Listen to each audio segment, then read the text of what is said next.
방송에서 제공하는 투자 정보는 투자 판단에 대한 조언입니다. 방송에서 제공하는 주식의 가치, 가격 상승 및 가격 하락에 대해서는 방송사에서 보장하지 않습니다.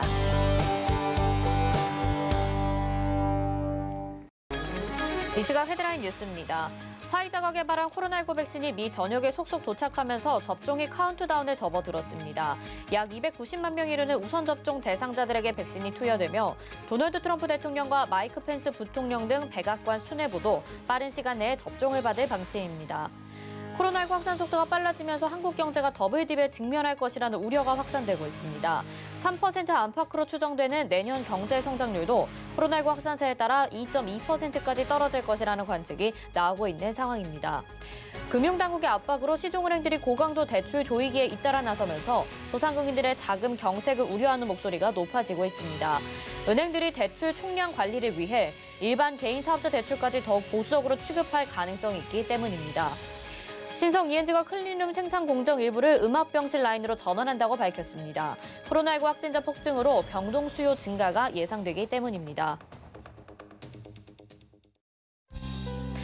네, 시청자 여러분 안녕하십니까? 오늘장 내일장 출발합니다. 한수정입니다. 주말 사이 코로나19 일일 신규 확진자가 1,000명을 기록하면서 사회적 거리두기 3단계 격상에 대한 논의가 계속되고 있죠. 이제 미국에서는 백신이 지역 곳곳으로 공급이 되고 있는 상황인데요. 국내에서는 앞으로 3,000명까지 신규 일일 확진자 나올 것이다라고 전망이 되는 등 부정적인 이야기들 나오고 있습니다. 이런 코로나19 악재에 따라서 우리 시장에도 종목별로 움직임이 나오고 있는 상황인데요. 그래도 전반적으로 봤을 때는 아주 나쁘지는 않고 그래도 편안한 수준으로 흘러가고 있는 것 같습니다. 코스피 코스닥 다시 한번 신고가 경신을 해주고요. 지난주부터 이제 대형주에서 중형주나 소형주 쪽으로 이제 수급이 다소 이동했다라는 분석들이 증권사 리포트들을 통해서 확인이 됐었는데 이번 한 주도 그런 모습을 보이면서 각 업종별로 좀 키 맞추기가 나타날 수 있는지 오늘장 내일장에서 같이 체크를 해보시면 좋을 것 같습니다. 02-3153-2611 또는 2612번으로 전화 주시거나 100원의 정보 이용료가 부과되는 샵 00815 문자 보내주시면 이어서 종목 상담도 가능합니다. 또 금일 본 방송에서 제공해드리는 정보는 투자 판단에 대한 조언일 뿐 해당 종목의 가치와 수익률을 보장해드리지는 않는다는 점 참고하시기 바랍니다.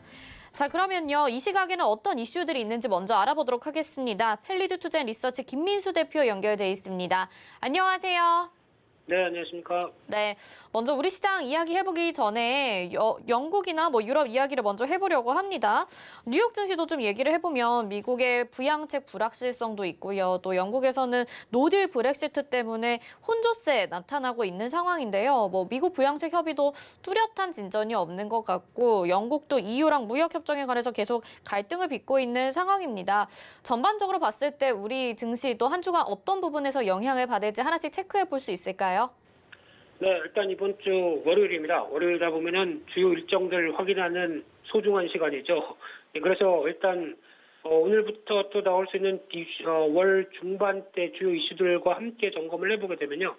가장 먼저 오늘 월요일 14일 월요일 같은 경우 오전에 끝났죠. 아시아나항공 추총이 끝났는데 이제 무상증자, 특히 3대1 증자 무상감자입니다. 죄송합니다. 무상감자가 의안대로 처리가 된 걸로 보여지고 있는데 그동안 금호석유화학 2대 주주라든가 일반 소액 주주의 반발이 상당히 컸었는데 통과됐다는 얘기는 그만큼 대한항공으로 인수를 해서 좀 더 덩치를 키워서 항공업의 위기를 돌파하겠다는 의도가 크다고 봐야 될 것 같고요. 그런 쪽에서 일단 중요한 거는 이제 감자에 따른 손실은 이어져도 그러면 앞으로 이를 충분히 만회할 만한 주가의 상승이 이어지는지가 관건이겠죠. 그를 좀 더 지켜봐야 될 부분이라고는 생각이 드는데 아직 그 부분만 생각을 하고 대응하기는 항공업 자체가 여러 가지 또 코로나 3차 확장세와 함께 나오는 부분들은 여전히 지켜봐야 된다라고 봐야 될 것 같고요. 마찬가지로 티웨이 항공이 오늘 인천과 홍콩 노선을 항공편을 재개를 하는데 아직 주 1회 운항입니다만 뭔가 변화를 시도를 하긴 하겠지만 여전히 지금 항공업이 분궤도에 오르기는 시간이 걸린다라고 바라보고 있는 상황들이고요. 또한 세 번째로 오늘 NHN 기술 컨퍼런스가 이어질 걸로 보여지고 있는데 인공지능 관련된 얘기와 클라우드 그리고 머신러닝, 빅데이터, 게임 전반적인 4차 산업혁명의 주된 이슈들은 다 다룰 걸로 보여지는 만큼 기대감은 높지만 아직까지 우리나라 실적에서 인공지능 AI에 대해서 그만큼 성과가 상대적으로 좀 덜하다라는 관점 쪽에서 조금 더 주목을 해서 바라봐야 될 상황이라고 생각되고 있고요. 그밖에 TLB가 신규 상장을 했는데 PCB 주력하는 회사죠. 근데 지금 시장의 반응이 그렇게 썩 좋지 못하다는 점, 그래서 의외로 신규 상장주에도 불구하고 강한 탄력은 제한된다는 점 눈여겨봐야 될 것 같고요. 그밖에 또 유럽의 10월 산업 생산, 그리고 또 오페크의 월간 보고서가 나올 예정인데, 월간 보고서 같은 경우 일단 수요 관련된 측면들 계속 주목해야 될 것 같고요. 수요 측면에서 오히려 지금 기대할 수 있는 수준은 아무래도 회복은 되는데 과거 수준처럼 폭발적인 수요가 나오기는 좀 힘들다라는 부분들, 대표적으로 수요와 관련된 쪽에서 친환경이 트렌드인 만큼 그에 따른 어떤 기존의 수요 부분이 줄어든다는 관점들도 아마 보고서에는 좀 담기지 않을까라는 쪽도 추정을 하고 있는 상황들이고요. 그밖에 12월 15일 화요일 날 같은 경우는 데이터 매직 컨퍼런스가 개최가 됩니다. 여기서는 정부 주도하에 지금 나오고 있는 디지털 뉴딜과 관련된 또 다른 얘기들 나올 걸로 보여지고 있는데, 아마 관련돼서 마이데이터 사업이죠. 이와 관련된 쪽의 테마주도 한번 또 다시 꿈틀거리지 않을까라는 쪽도 눈여겨볼 수 있을 것 같고요. 그 밖에 이날은 미국의 11월 산업생산, 11월 수출입 물가지수, 그리고 또 중국의 11월 산업생산, 실업률, 소매 판매, 고정자산 투자, 그리고 또 특히 12월 중반쯤 돼서 중국에서 중앙경제공작회의가 이어질 걸로 보여지고 있는데, 특히 이제 중국 쪽에서 흐름만 보게 되면 중국 중앙경제공작회의는 또 내년을 바라보고 있는 중국의 공산당이 어떤 쪽으로 경제에 대해서 무게를 싣고 방점을 찍어 나가느냐 이런 부분들인데, 아무래도 지금 올해 하반기에 보여줬던 전력과 비슷하게 어떤 내수 활성화를 좀 더 기축으로 차지하는 부분들이 클 것이다라고 바라보고 있기 때문에 그와 관련된 부분들이 좀 더 역점 사업이 되는지도 지켜봐야 될 것 같고요. 그렇게 되면은 국내에서도 중국 소비주와 관련된 동향들이 조금 더 긍정적이지 않을까라는 생각은 드는데, 아직 본격적으로 만기하기에는 조금 더 빠른 상황들이죠. 그와 함께 또 미국과 중국의 산업 생산 추이를 지켜보게 되면은 특히 중국은 꾸준하게 지금 확장세로 나가는데 미국이 좀 늦었습니다. 하지만 빠르게 계속 확장세로 나가기에는 미국의 지금 처한 상황이 코로나19의 또 다른 여파가 밀려오고 있는 상황이기 때문에 추가적인 강한 변화는 아직까지 기대하기는 좀 힘들지 않을까 생각되고 있고요.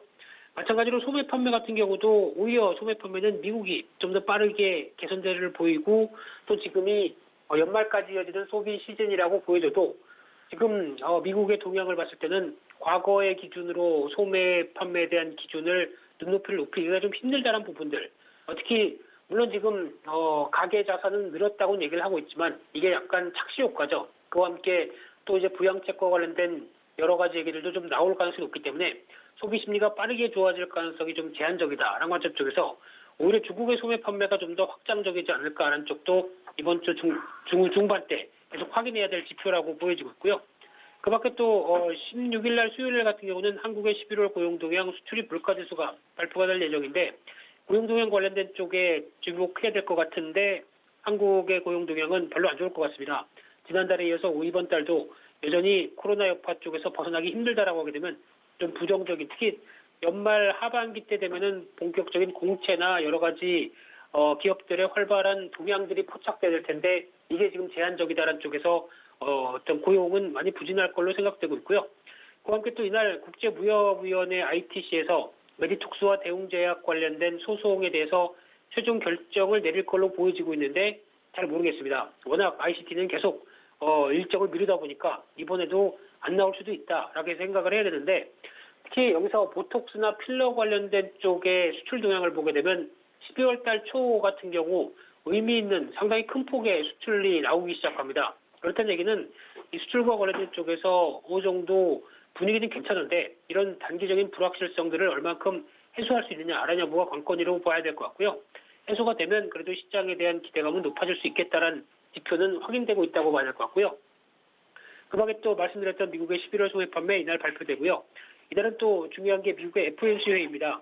특히 이 FOMC 회의를 통해서 이번에도 여러 가지 흐름들, 대표적으로 이번에는 아무래도 백신 효과 이후에 나올 수 있는 여러 가지 변화를 조금 더 주목을 하지 않을까 생각되고 있는데, 특히 백신 효과 이후에 미국 경제에 대해서 좀 더 낙관하는 분위기로 나온다라고 하게 되면 시장의 반응은 오히려 그러면 조만간 유동성을 회수하고 흡수할 게 아니냐, 아랍 쪽에서 부정적으로 나올 수도 있다는 쪽도 한 번쯤 염두를 해야 될 것 같고요. 그러다 보니까 FOMC 회의 이후에 나오는 문구에 따라서 어떤 뉘앙스를 어떻게 시장이 해석하느냐에 따라서 또 바뀔 수 있다는 점들도 눈여겨보셨으면 좋겠고요. 또 12월 17일 날 목요일 날 같은 경우는 한국의 3분기 기업 경영 분석, 지난 실적이기 때문에 그렇게 큰 의미는 안 두고 있는데요. 그와 함께 이날 또 FM 가이드라고 저희가 보통 주식하시는 분들이면 가장 많이 또 클릭하고 확인하는 대표적인 어떤 사이트죠.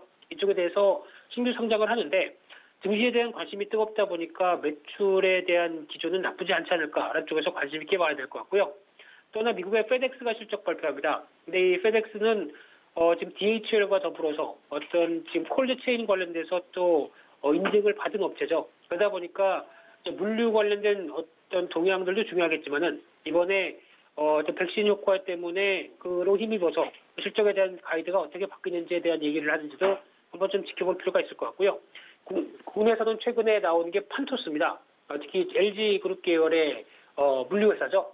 이쪽도 지금 LG 상사가 지분의 51%를 갖고 있는 상황들인데 이 판토스가 어떤 의류 관련된 쪽에 물류에 인증을 받은 상황인 만큼 지금 최근에 움직이는 동향이 그쪽에 가깝다는 쪽에서도 한 번쯤 눈여겨보셔야 될 것 같고요. 또 12월 18일 날 금요일 날 같은 경우는 KCC 글라스가 신규 상장됩니다. 이 코리아 오토 글라스를 합병해서 이제 자동차 유리 쪽에 강자로 떠오를 걸로 보여지고 있는데 특히 KCC 같은 경우도 어떤 LG 하우스와 비슷하게 건자재 종합 메이커죠. 그러다 보니까 이런 분위기가 조금 더 주가에 같이 영향을 끼칠지도 지켜봐야 될 것 같고요. 그 밖에 또 제주 드림타워가 이날 이제 개장을 하는데 그때 관광개발이 역점적으로 이루어낸 만큼 기대감은 높지만 하지만 지금 이제 여행을 본격적으로 갈 수 있을 만한 상황이 아닌 만큼 당장의 모멘텀은 좀 제한적이지 않을까 생각되고 있고요. 그 밖에 또 미국의 11월 경기선행지수가 발표가 될 예정인데 지금 같은 경우는 꾸준하게 경기선행지수 올라오는 상황들이었습니다. 그래서 지수와 동행하는 모습들을 보이는데 아마 지금부터 또 3개월, 6개월 뒤다라고 하게 되면 백신 이후를 기대한다라고 하게 되면 기대감이 살짝 더 올라가지 않을까라는 생각도 들고 있는데 이 부분도 뚜껑을 열어봐야 될 것 같고요. 마지막으로 미국의 선물 옵션 만기일이 있는데 이날을 기점으로 해서 또 테슬라가 S&P 500에 편입이 되기 시작하죠. 그러면 이제 편입되기 전에는 주가가 강세를 보였다가 편입된 이후에 패시브 자금이 유입되고 그 다음에는 약간 또 공백 상태가 될 수 있기 때문에 오히려 또 차익 매물이 나올 수도 있다는 점 염두하면서 확인을 해보셔야 될 것 같습니다.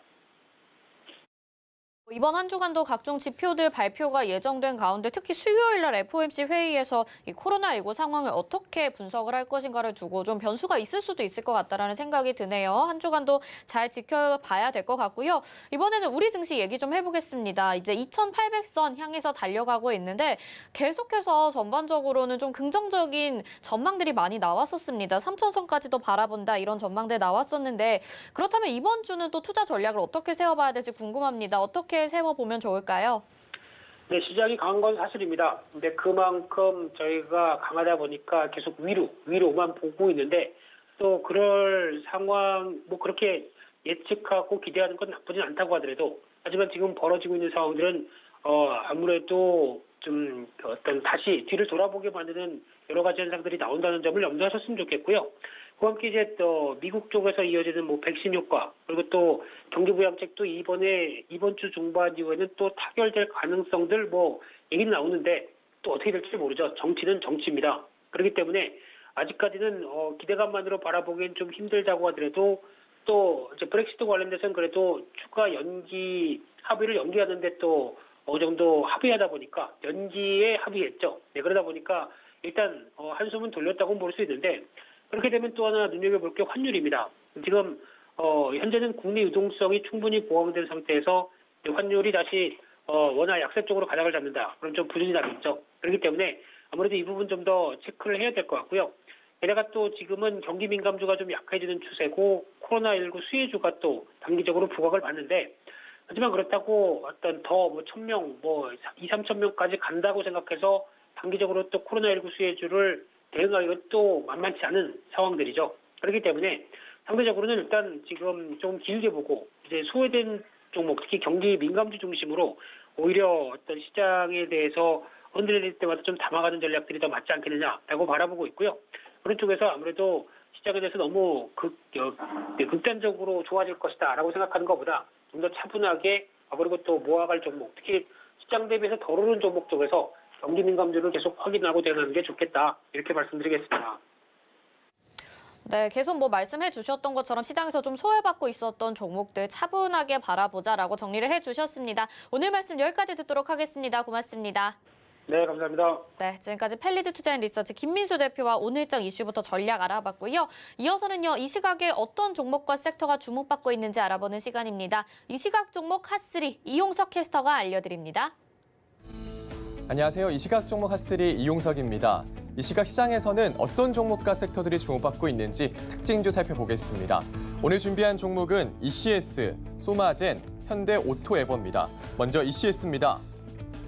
네, ECS 현재 17.88% 상승한 8,240원에 거래되고 있습니다. ECS 52주 신고가 경신했습니다.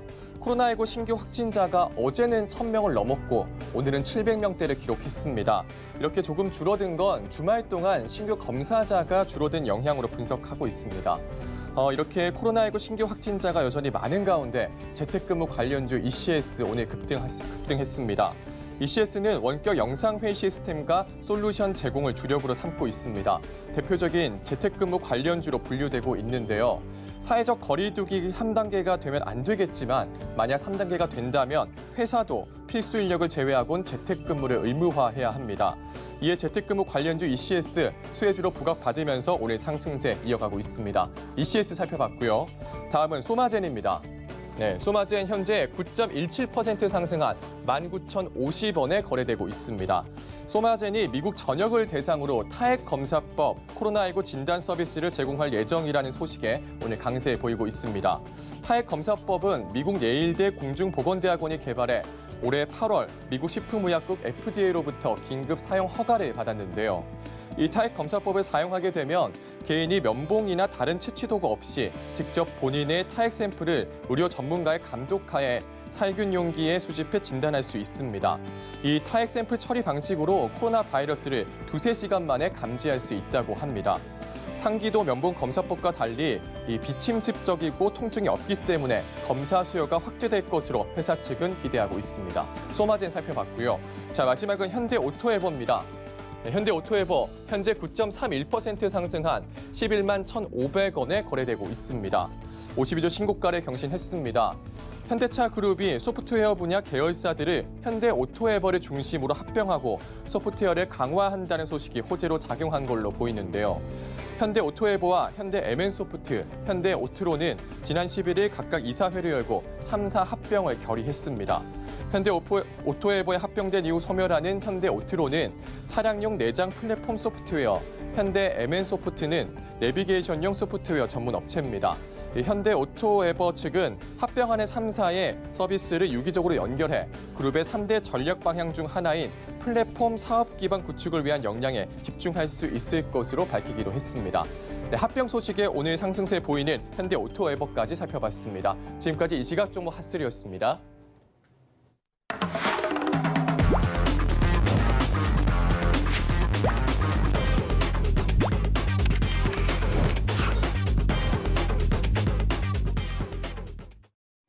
네, 월가의 늑대 시간입니다. 오랜 시간 동안 세계 경제를 지배해온 월가에서 10여 년간 몸담았던 브라이언 대표와 전화 연결되어 있습니다. 받아보겠습니다. 안녕하세요.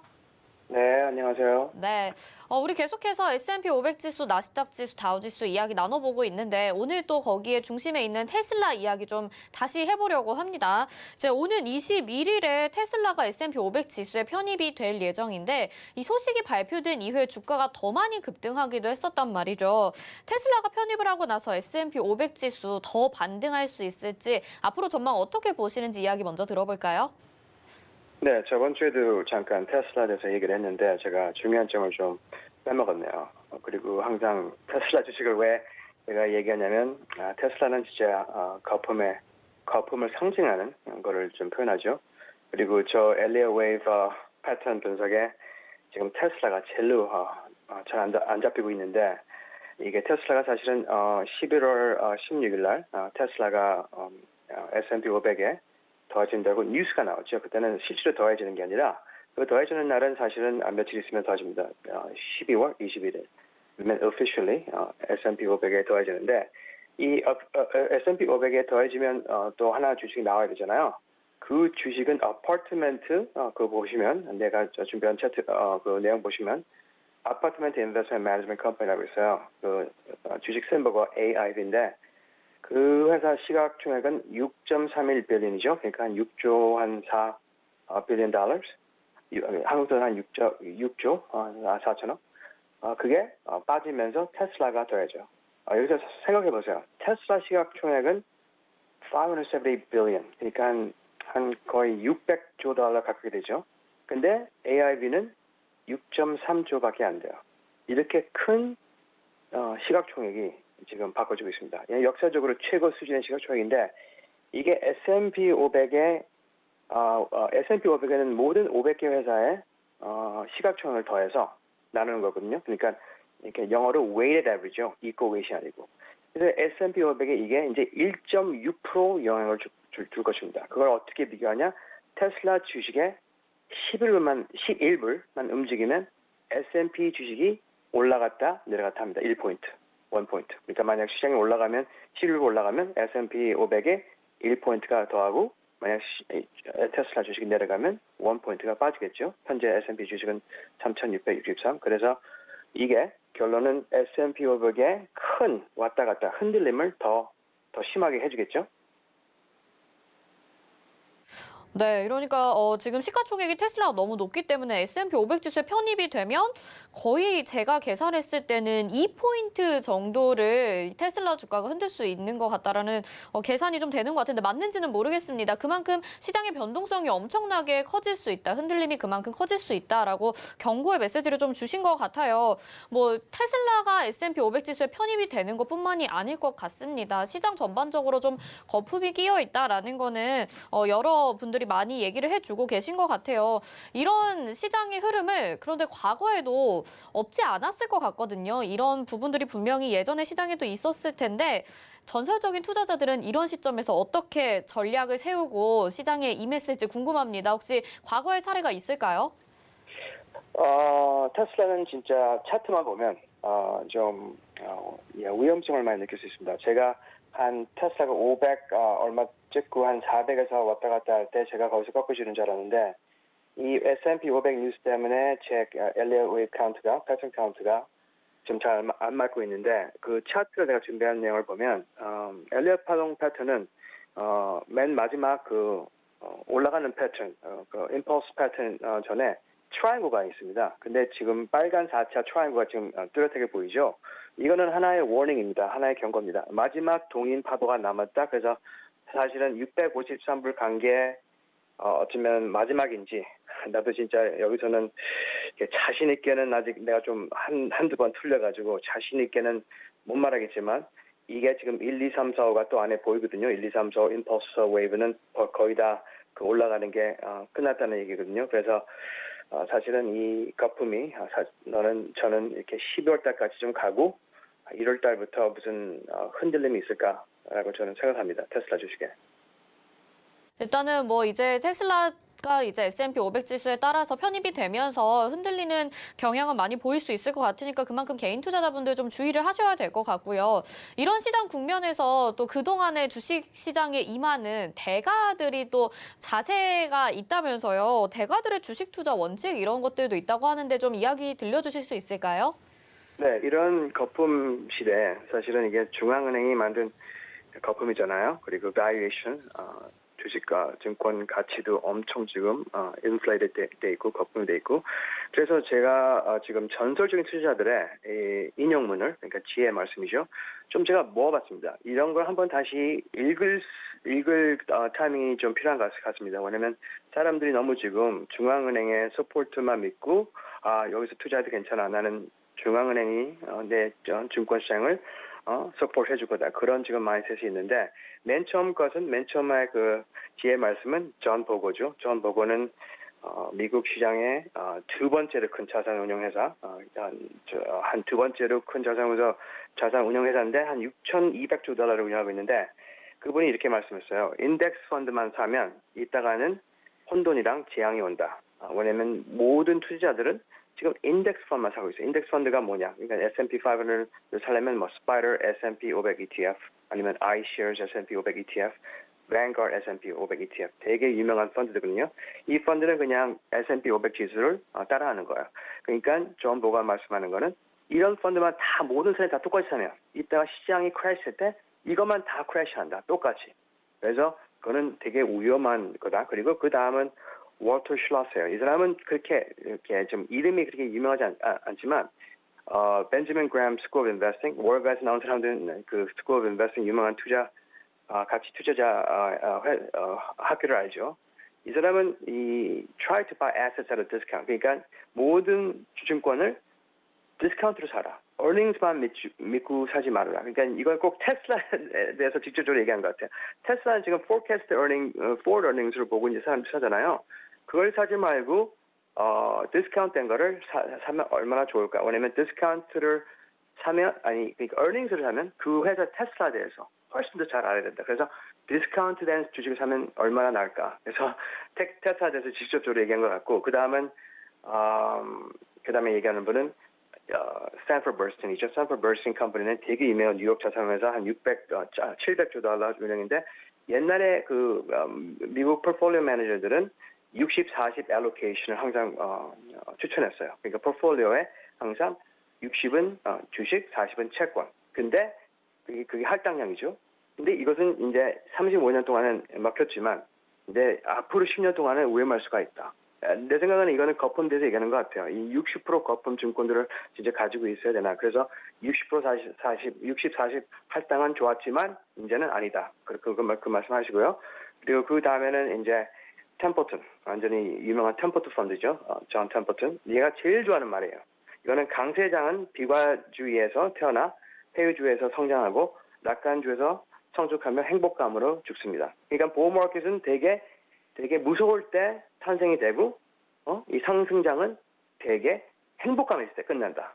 내 생각에는 지금이 행복감 아닐까 시장에. 그래서 내가 진짜 한마디 진짜 좋아하는 게 이 존 템퍼튼 말이고 그 다음에 줄리안 로버슨이죠. 줄리안 로버슨은 라이프랑 투자는 스포츠다. 줄리안 로버슨은 어떻게 유명해졌냐면 옛날에 브리티시 파운드죠. 브리티시 파운드 화폐로 쇼트를 해가지고 그 사람은 혼자 1조를 버는 사람이에요. 1996년도. 그래서 이 사람도 되게 리스펙트 받는 사람인데 그리고 그 다음은 이제 워런 버핏이죠. 누구나 아는 워런 버핏은 항상 risk comes from not knowing what you're doing. 그러니까 위험한 당시에 투자하는 일을 모르기 때문에. 그러니까 잘 모르기 때문에 개미 투자도 항상 누구 따라서 하잖아요. 진짜 리서치를 안 하고 모르는데 그냥 이 사람이 투자했으니까 나도 투자하는 그런 식으로 투자하면 진짜 실패한다. 그리고 그 다음은 빌 그로스죠. 빌 그로스는 핌코 옛날 핌코 세계 최고의 고정 수입 채권 펀드를 운영했는데 이분은 이렇게 말했어요. 모든 부채, 사업 부채, 정부 부채 이자만 조금만 올라가면 이 배는 흔들릴 거다. 그러니까 이자만 올라가면 시장에 큰 흔들림이 오겠죠. 그래서 이런 말을 내가 좀 정리해서 말씀드린 거는 지금 이 상황에서 모든 게 참 행복이잖아요. 주식시장은. 중앙은행이 항상 도와줄 거니까 나는 이 거품에 또 거품을 사고 테슬라는 더 600불인데 800불 가치 같다. 그런 마인드를 가진 사람한테 이걸 한번 좀 읽어보고 다시 좀 리팅하면 다시 생각해보면 어떨까. 그래서 이런 말씀을 좀 정리해봤습니다. 네, 좋은 이야기, 좋은 명언들 이렇게 잘 들려주셨습니다. 아무래도 대가들은 계속해서 이런 너무나도 급성장하는 시장의 좀 경고 메시지를 기존부터 유지를 해왔었던 것 같아요. 우리도 좀 참고하면 좋을 것 같습니다. 오늘 말씀 여기까지 듣도록 하겠습니다. 고맙습니다. 네, 감사합니다. 네, 지금까지 월가의 늑대 브라이언 대표였습니다. 이어서 도너 리포트로 이어집니다.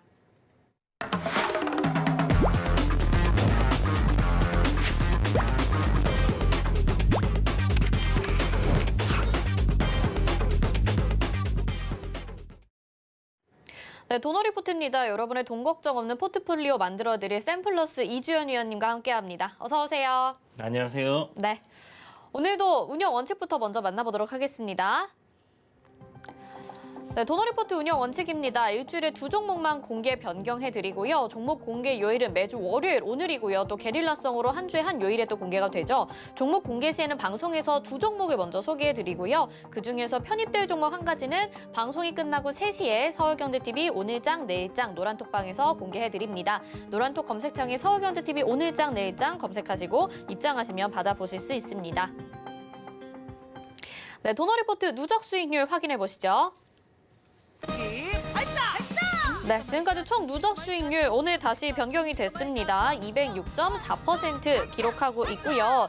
자, 첫 번째 종목부터 보겠습니다. 유비케어부터 동아화성까지 8% 이상 9, 11, 13, 12%의 수익률을 확인하실 수 있습니다. 다음은 국제연품부터 휴마시스까지 보실 수 있는데요. 모두 적게는 7%고요. 많게 14%까지 목표가 달성하고 나온 종목들 확인하실 수 있고요. 네, 첼시스부터 오테까지도 보셨을 때 거의 10% 이상의 수익률인데 레몬은 거의 20% 가까운 18%의 수익률 확인하실 수가 있습니다. 다음 동일고무웨트, KC, 진원생명과학, 써니전자 이렇게 보실 수 있는데 모두 15% 가까운 수익률을 확인하실 수 있고요. 다음 에스맥, 진양산업, 서현탄메탈 7% 이상의 수익률도 확인하실 수 있습니다. 다음은 IA와 우리기술투자가 15%, 7% 각각 수익을 내줬고요. 영화금속이 22.7% 기록했고요. 비덴트 10%, MS오토텍 15% 수익률 확인하실 수 있습니다. 최근의 종목들입니다. 아이큐어 15.1%, KCTC를 포트 제외하시면서 2.2% 수익을 내셔서 오늘 206.4%로 다시 한번 갱신이 됐습니다. 현재 포트 한번 보시겠습니다. 현재 포트 이제 5종목이 담겼었는데 여기서 KCTC가 포트 제외됐죠. 나머지 종목들 사마알미늄, 써니전자, 한농화성, 벽산 이렇게 남아있는 상태입니다. 네, 이렇게 수익률 잘 나온 종목들도 있고요. 지금 진행 중인 종목들도 이주연 위원님이 다 이렇게 AS 해주시니까요. 오늘 직접 나오신 만큼 또 정확하게 이야기 더 들어봐야 될 것 같습니다. 일단 KCTC를 포트 제외하셨어요. 네네. 그 이야기부터 들어볼게요. 네, KCTC부터 일단 먼저 말씀을 드리면 물류 관련주들 지금 최근에 보면 무슨 로지스틱이라고 붙은 회사들이라든지 아니면 익스프레스라고 붙은 그런 회사들이 이제 굉장히 시세가 잘 나오고 있는 상황인데 아무래도 지금 확진자 수 계속 늘어나다 보니까 저희가 이제 밖에서 외식을 하기보다는 간편식 많이 활용하고 있고 그리고 온라인 주문, 쇼핑 이런 부분들이 상당히 늘어난 상황이죠. 그러다 보니까 일쪽 물류 관련주들이 좀 강하게 움직이는 흐름을 보여주고 있는 상황이고요. KCTC 같은 경우는 현재 이제 한번 급등 이후에 박스권 횡보 양세를 유지를 하고 있는 상황인데 한익스프레스라든지 이제 다른 종목들이 조금 시세가 강하게 나와주는 동안에도 크게 변동 없이 이렇게 횡보만 좀 했던 부분이 있습니다. 그리고 목요일 날에 저항 구간을 시세를 한번 내줬다가 음봉으로 쭉 밀려 내려왔는데요. 오늘 지금 보시면 이제 시가 하락 출발했는데 불구하고 시세 한번 더 내주면서 양봉을 유지하고 있는 모습이에요. 그래서 지금 저점 수렴 구간 하단을 이탈하지 않는다 하면 보유 관점으로 조금 더 가져가 볼 만하지 않나라는 생각이 드는데 오늘 아시다시피 포트폴리오 5종목이 맥스기 때문에 신규 종목을 추천하기 위해서 포트폴리오에서 제외했다라고 보시면 좋을 것 같습니다. 그래서 여러분들 지금 수익권이시거나 매수가 부근이시거나 하시다면 조금 단기적으로 짧게 손절가를 잡으시는 게 좋을 것 같은데 한 3,950원 정도 그렇게 잡고 대응을 해보시면 좋을 것 같습니다. 네, KCTC 말씀해 주셨고요. 다음 종목들도 봐야 되겠죠. 나머지 종목들은 어떻게 대응을 하면 좋을까요? 네, 나머지 종목들 오늘 전체적으로 지금 시장이 좀 등락폭이 있는 상황인데 지금 대선 테마들 같은 경우는 계속 말씀드리고 있지만 조정받는 음봉이 나오는 시점에서는 매수 관점으로 접근을 하라고 말씀드리고 있고 써니전자 같은 경우 현재 이제 보시는 것처럼 그 기준봉 하단까지 밀려 내려온 가격이 한 4,000원 정도거든요. 이 가격을 지지를 해주고 지금 추세 전환을 하기 위한 그런 흐름이 약간 만들어지고 있는 게 아닌가라는 생각이 들고요. 5일 이평선 위로 주가 지금 안착해서 이평선 각도 상방으로 돌리고 있는 상황에서의 눌림이 오늘 나오고 있다라고 생각할 수 있을 것 같습니다. 전일 양봉의 그 저점을 좀 이탈한 부분이 약간 아쉽기는 한데요. 그래도 거래량 없이 지금 눌리는 흐름이라고 볼 수 있을 것 같기 때문에 이 종목 이대로 오늘도 여전히 매수 관점으로 생각을 해보시면 좋을 것 같고 4,000원 저점을 한 번 더 테스트할 수도 있겠지만 밀리면 밀릴수록 싸게 살 수 있는 기회다라고 생각을 하시면 좋을 것 같습니다. 자, 삼알미늄 같은 경우에 지금 삼각 수렴 잘 만들어 놓고 보시는 것처럼 수요일 날 시세가 굉장히 강하게 잘 나왔었어요. 이 방향을 위로 이렇게 잡아주는 흐름을 만들어 두고 지금 고점 돌파를 못하고 나서 이렇게 조정이 나오고 있는데 그 아래에 보면 이렇게 또 추세 저항이 하나 있습니다. 이 저항 라인을 일단 돌파를 했기 때문에 눌림을 지속적으로 좀 이어가는 게 아닌가라는 생각이 들고요.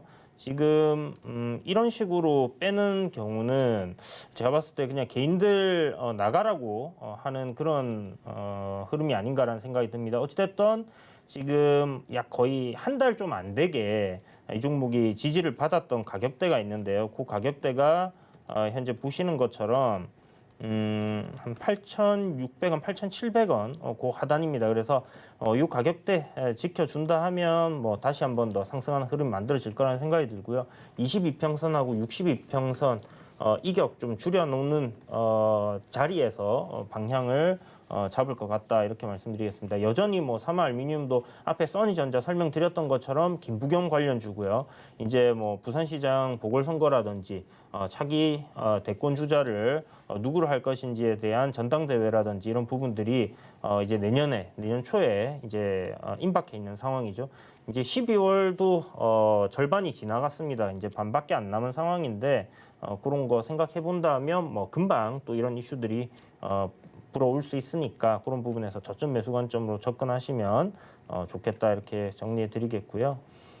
한농화성 이제 전고체 배터리 관련주입니다. 지금 세 종목을 봤는데 써니전자 빼고 삼화알루미늄도 그렇고 한농화성도 그렇고 일단 급등 이후에 기간 조정을 하는 자리에서 공략을 했다라고 생각을 하시면 될 것 같고 지금 현재 수렴 하는 거 역시 좀 전에 계속 수렴하고 있다 이런 얘기를 말씀드리고 있는데 기술적으로 이제 이런 기간 조정이 끝나가는 구간을 이렇게 잡아볼 수 있는 부분이 바로 이렇게 박스권 만드는 자리 그리고 수렴하는 끄트머리 자리를 여러분들이 공략하신다면 또 기간 조정 마무리 단계 공략이 또 된다 이렇게 팁을 또 드리겠고요.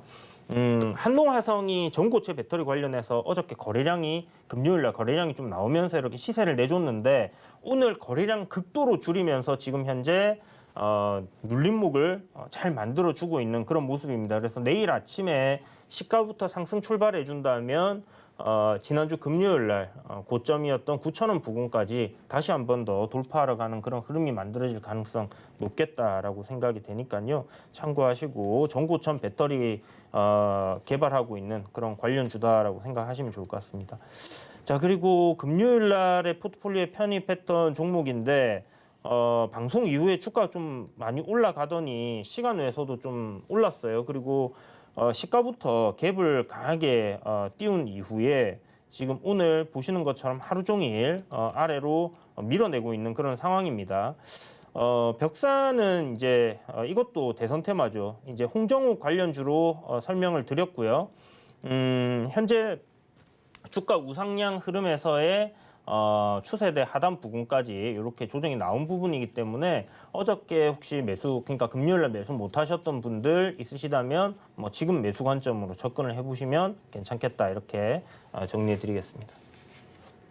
네, 현재 포트에 담겨있는 종목들에 대해서 ES해 주셨고요. 또 특히 KCTC는 포트 5개까지가 이제 마지막이니까 새로운 종목을 편입하기 위해서 제외됐다라는 점 여러분들 들으셨을 것 같습니다. 나머지 종목들도 시세 분출 기다리고 있으니까요. 잘 대응해 보시기 바라겠습니다.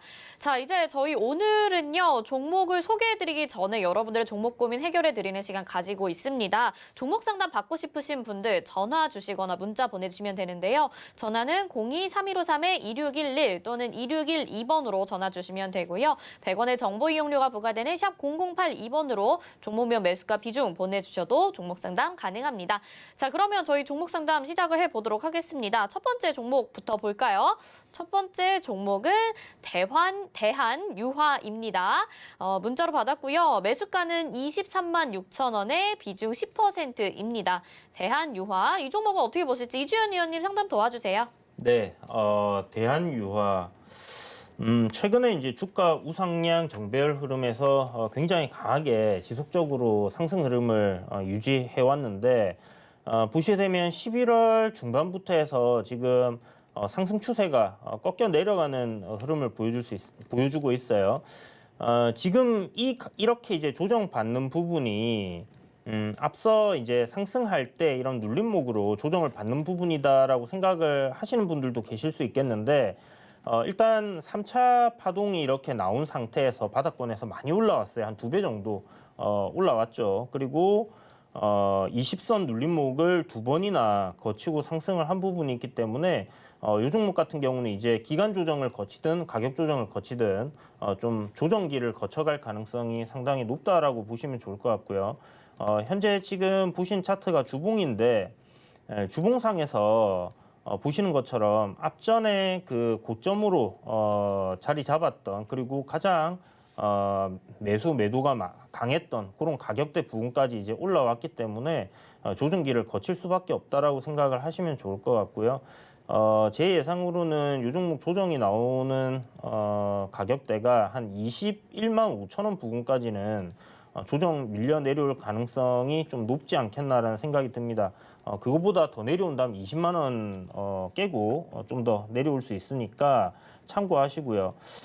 오늘 지금 저점 구간이 만약 이 종목이 가격 조정으로 안 가고 기간 조정으로 간다 하면 반등을 만들어줄 수 있는 구간이라는 생각이 들거든요. 그래서 그런 반등 흐름이 만들어진다 하면 지금 현재 하락 트렌드 만들어 놓은 단기적으로 하락 트렌드 만들어 놓은 부분을 벗겨내는 그런 시세가 나와줘야 됩니다. 그렇다면 다시 상승 추세로 볼 수 있는데 현재까지는 제가 봤을 때 추가적인 조정이 조금 나올 수 있겠다는 생각이 들지만 전체적인 이제 뭐 회사의 기업 가치라든지 이런 부분을 본다 하면 대한유화 같은 경우는 아직도 저 PBR 관련주입니다. 굉장히 저평가되어 있는 종목이기 때문에 내려올 때 분할 매수 관점으로 천천히 여러분들 굉장히 천천히 모아가시는 관점으로 한번 접근해 보신다면 제 생각에는 한 61선 부근에서 이게 61선이 올라오던 주가가 내려가던 그 가격대 부근에서 이 시세를 돌리는 흐름이 좀 만들어지지 않겠나 이렇게 생각이 되는 종목이니까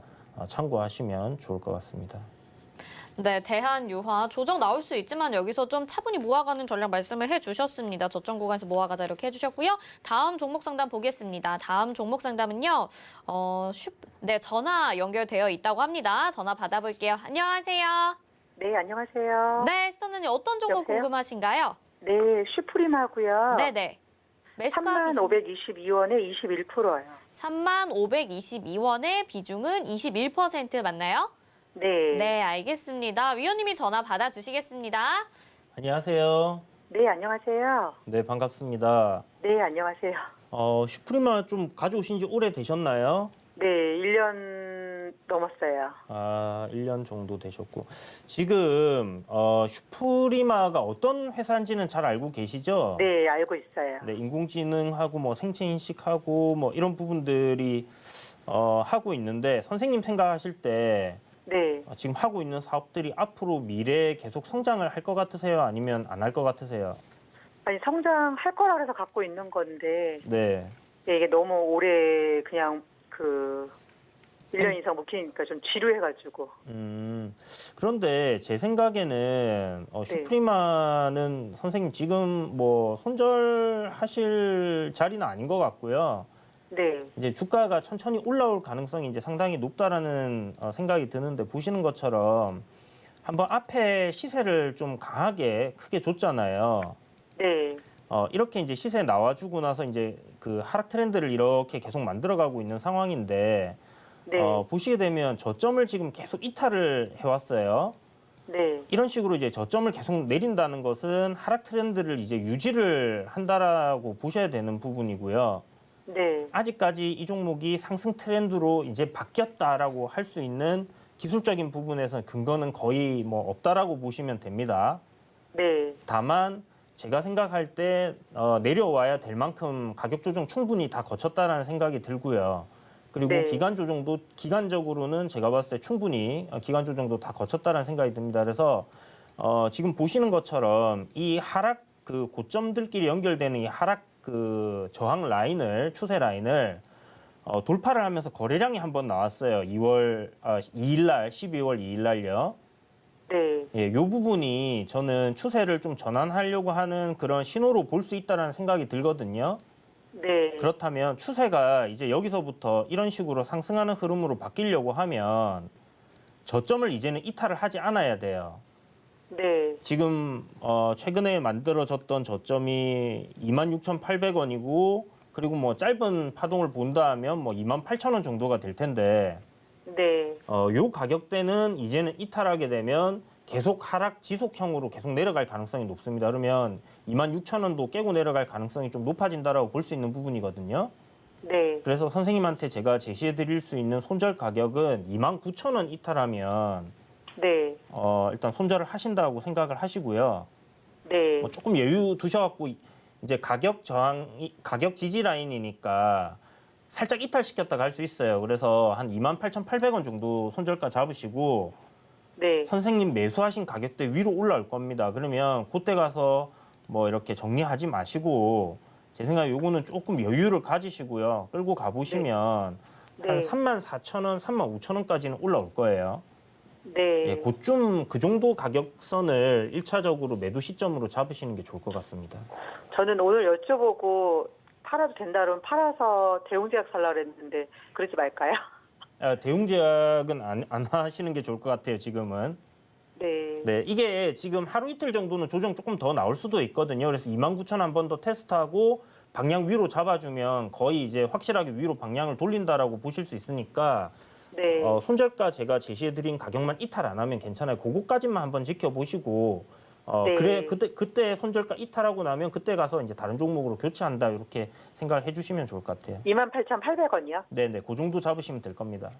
네. 감사합니다. 네, 성공 투자하세요. 네. 네, 시청자님 도움 많이 받으셨으면 좋겠고요. 저희 종목 상담은 여기까지만 하고 나머지 종목들은 마감 후 60분의 승부에서 더 도와드리도록 하겠습니다. 오늘 도너 리포트에 이제 편입될 종목 그리고 그 후보군들 만나보는 시간인데 오늘은 후보군 두 종목 어떤 종목 가지고 나오셨나요? 네, 오늘은 두 종목 비덴트라는 종목하고요. 비덴트는 한번 들어가셨잖아요. 네, 비덴트가 다시 한 번 더 공략해 볼 만한 자리라는 생각이 들어서 비덴트와 NEW라는 이제 드라마를 제작하고 영화를 제작하고 하는 그런 영상 컨텐츠 관련 종목 두 종목을 준비를 했는데요.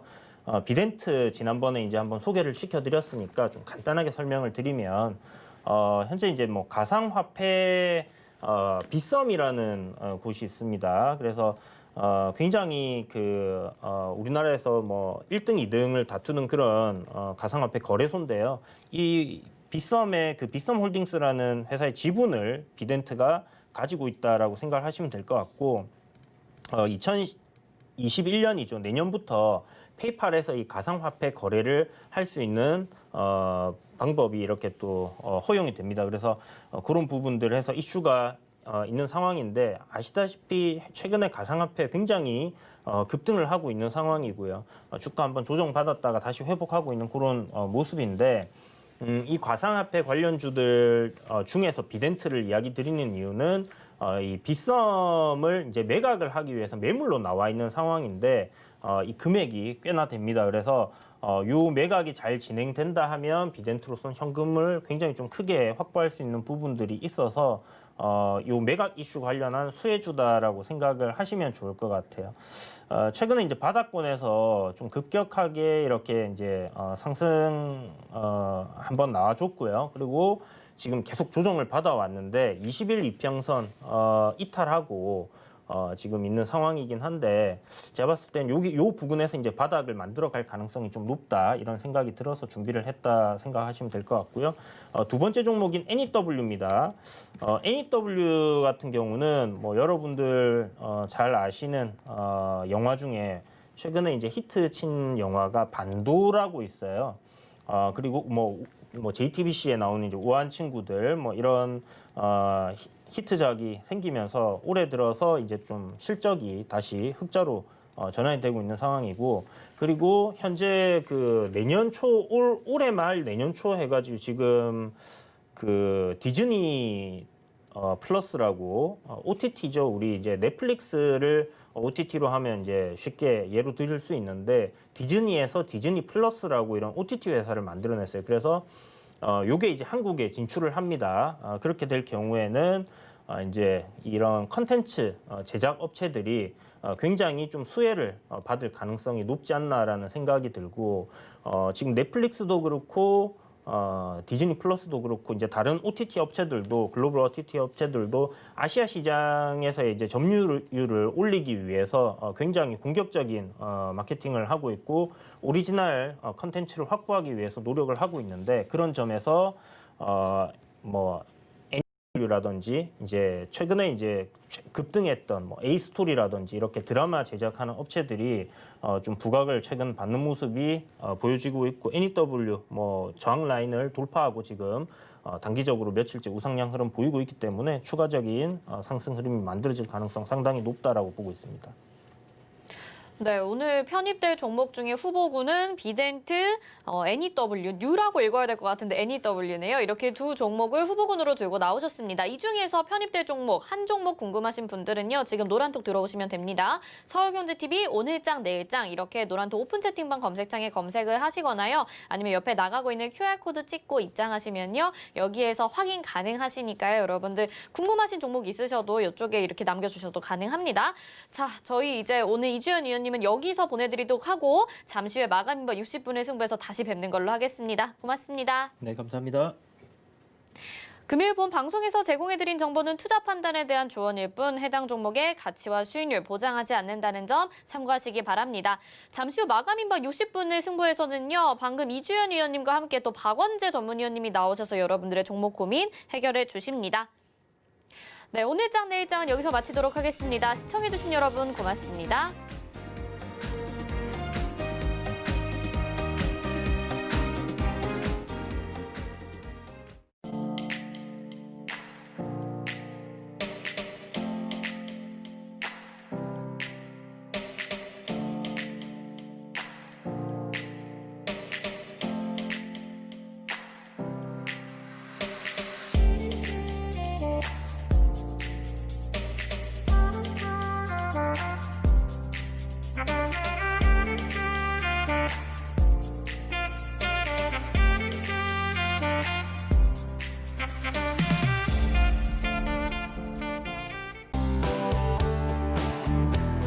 본 방송에서 제공하는 투자 정보는 투자 판단에 대한 조언입니다.